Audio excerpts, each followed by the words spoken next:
Tahukah kamu, lebih dari 90% kasus pelecehan seksual di Indonesia tidak pernah dilaporkan, korbannya bukan hanya perempuan, tapi juga laki-laki, meski sebagian besar memilih diam karena takut, malu, atau stigma.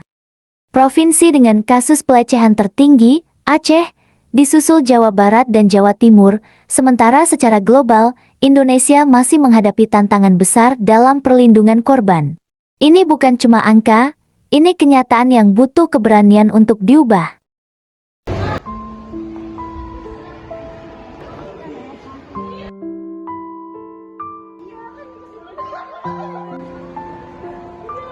Cewek sombong amat sih. Emang biasa cowok zaman sekarang tuh kayak brengsek semua.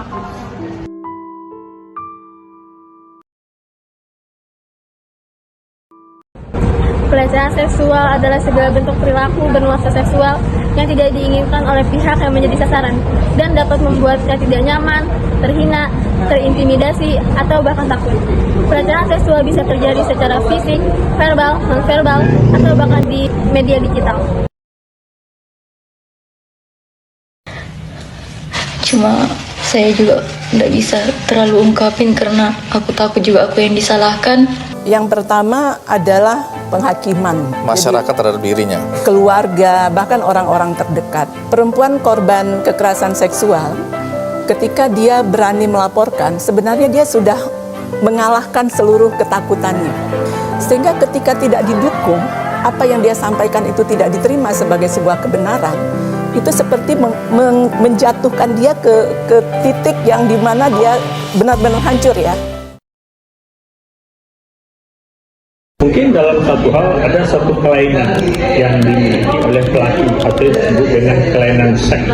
Maka orang-orang ini biasanya ada 7 bentuk macam kelainan seks yang bisa menimpa seseorang.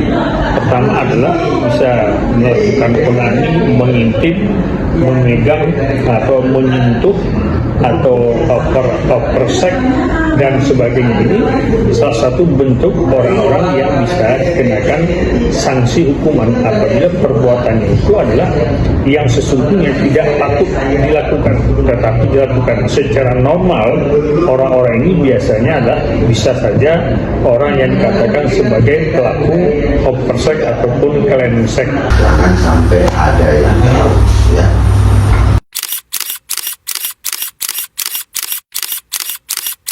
Dan ini berdampak kepada jabatan atau berdampak kepada perbuatan melawan hukum. Artinya, tindak pidana yang dilakukan semua itu harus dapat dipertanggungjawabkan, baik itu orang umum ataupun dia seorang pejabat. Ya, beda. Kan ada undang-undang perlindungan anak. Oh, berarti maksudnya itu gagal berarti? Ya, undang-undang perlindungan anak itu lebih negara lebih memberikan perhatian terkait dengan bagaimana anak-anak itu harus dilindungi. Jadi undang-undang perlindungan anak itu lahir karena fenomena di mana banyak sekali korban-korban kekerasan seksual itu menimpa pada anak-anak. Catatan penting, bukan soal niat pelaku, tapi soal perasaan korban. Kalau korban merasa dilecehkan, maka itu pelecehan. Bisa dialami siapa saja, perempuan, laki-laki, anak-anak, bahkan sama jenis. Bisa terjadi dalam relasi kuasa seperti dosen ke mahasiswa, bos ke pegawai, guru ke murid, dan lain-lain.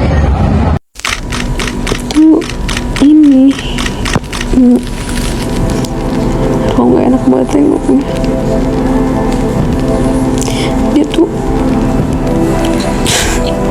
Dia tuh ini apa, nggak enak banget ngomongnya. Dia tuh kayak mainin payudara aku juga, kayak ya kayak gitulah, kalian ngerti lah maksudnya apa. Indonesia darurat pelecehan seksual. Parahnya lagi, para pelaku mereka yang mempunyai gelar, jabatan tinggi, berseragam, duduk di atas mimbar, guru, atau bahkan dosen. Mereka memanfaatkan kekuasaan mereka untuk memenuhi birahinya. Hampir tidak ada tempat aman untuk kita. Kita semua berpotensi menjadi korban. guru melecehkan murid, dosen memperdaya mahasiswa, kiai menggerayangi santri, polisi mencabuli anak kecil, dokter memperkosa pasien. Bukan hanya 1, 2, atau 3. Banyak kasus yang mengejutkan belakangan kini untuk kita. Menurut riset Komnas Perempuan tahun 2023, kekerasan seksual berbasis relasi kekuasaan terus meningkat, terutama di kalangan sektor pendidikan dan keagamaan. Mereka memiliki kesamaan, yaitu kekuasaan, dan sistem yang membiarkan mereka kebal hukum. Hukum harus tegak, bukan tumpuk ke atas.